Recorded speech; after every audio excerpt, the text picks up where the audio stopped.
was a thing back in the 60s, maybe 50s. So this is the Hornby Dublo range, or well, part of it. Hey everyone, welcome back to another video at Hearns Hobbies. I'm here again today, myself, Kieran, and I have something interesting for you to see. So this is the Hornby Dublo range, or well, part of it. So Hornby Dublo was a thing back in the 60s, maybe 50s, where every model was made out of die-cast or tin plate, and everything was completely metal.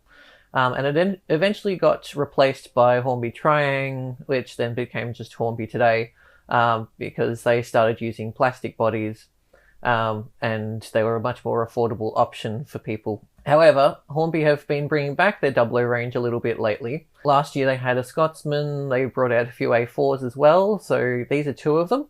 So here we have Silver King and Bittern. So these are a bit more detailed than your usual Hornby Railroad range. They have the handrails are a bit more finer. They're all separately fitted metal handrails. The nameplates actually pop out. They're separately fitted as well. The detail is much better. So like the paint, the lining for it all is much more refined. And if I'll show you in a minute on Bittern. In fact, I can show you right now. You can see there's a lot more finesse and kind of like shadowing, I guess. I'm not sure what LNER called that effect that they had on their numbers, but it's present on the Dublo models, but it's not so present on the Hornby Railroad Mallard that they also produce. There's also, of course, a separately fitted whistle and everything as well. The safety valves are sitting in there. That and the tender comes apart quite easily with just a regular, like, 8-pin, I guess, socket. And there's 4 pins on both sides, and you can put it back together quite easily. Whereas the Railroad one either doesn't have any tender pickups, or if it does, then it's got a long plug from the loco into the tender. That's not the easiest thing to work with, and probably should be, it's probably a little bit outdated, but if it makes their models more affordable, then so be it. But here I have the Dublo ones, and so you get your sprung buffers on the front and on the back. So I'll show you that there. Or as all the Sam's Trains followers will know, the sprung buffers.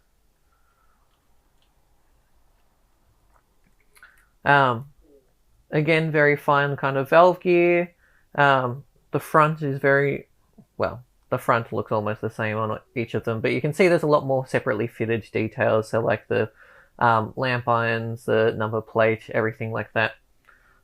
Again, a die-cast boiler, which is a little hard to show on the video, but if you picked it up, you can definitely feel the weight difference between the two in real life. And on top of that, there's moving air vents. There, and 4 of them as well. So you can pose them in whatever way you see fit. Whether you want to run them with them all closed or with them all open, it's up to you.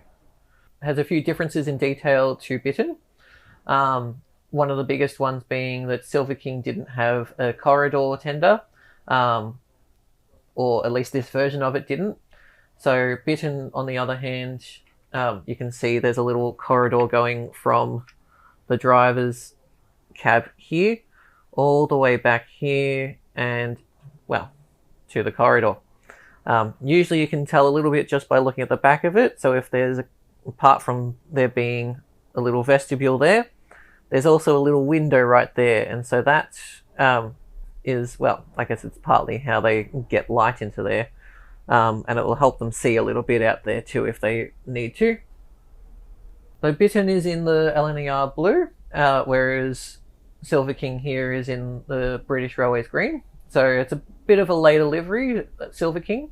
We do have another Silver King coming later this year in the original silver paint scheme, and that is also a Dublo model.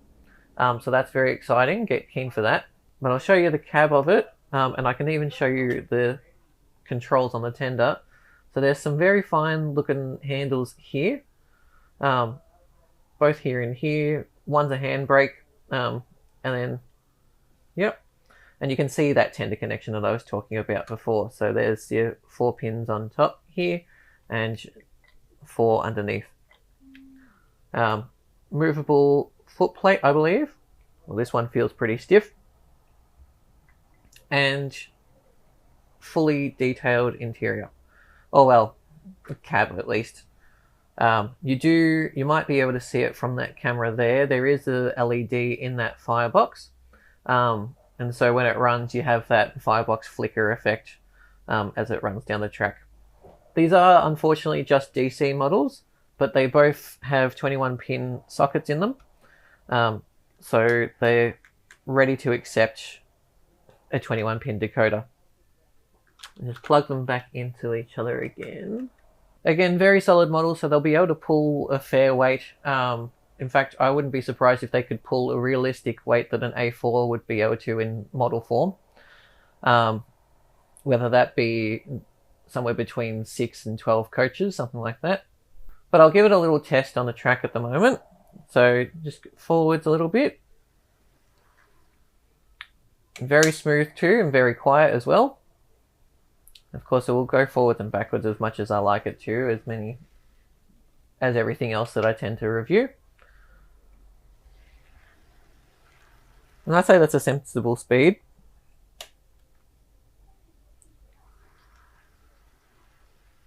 Might seem a little bit slow for an A4, but it should pick up a little bit after running in completely. That, and I think my the power supply for my controller isn't the original one, so it's not outputting as high a voltage as they normally do. And there we go. So there's the A4. Like I say, there's Bittern as well, which also has the side valances. Just to give it a bit more of a streamlined look. I personally kind of enjoy watching the side rods run around on, well, like I personally enjoy watching the side rods rotate when my locos move. So things like the side valances don't always appeal to me, but it does really help with that extra streamline kind of look.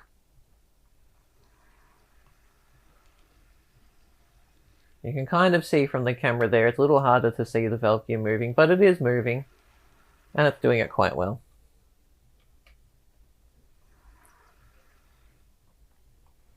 Again, on Bittern, there's so take the tender apart.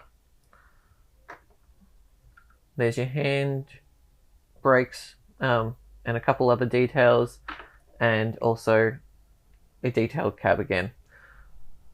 Now, I don't believe there's a huge difference in detail between Bittern and Silver King, but you at least know that the detail's there. And again, you might be able to see that on camera. There's a firebox LED in there, so that you can get that flicker. Of course, you've also got things like the little dynamo. No, speedo. That's the one. You've also got things like the little speedo attached to Bittern here. Silver King doesn't have this bit. But they both have a piece over here that hooks up to, well, in model form it just hooks up to an extra bit of linkage. In real life, I believe it hooks up to the lubricator so that you can lubricate the engine as it runs. Very important stuff. But like I say, very nice model. You can see the detail on the letters here, and even the detail on the back. Just get little, apart from the handrails separately fitted there, you'd also get little warning signs for overhead wires.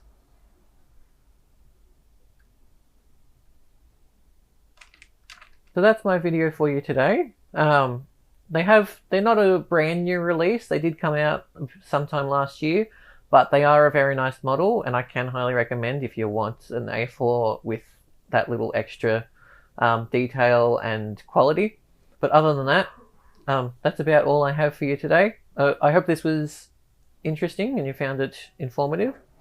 And I hope to see you in the next video. All right.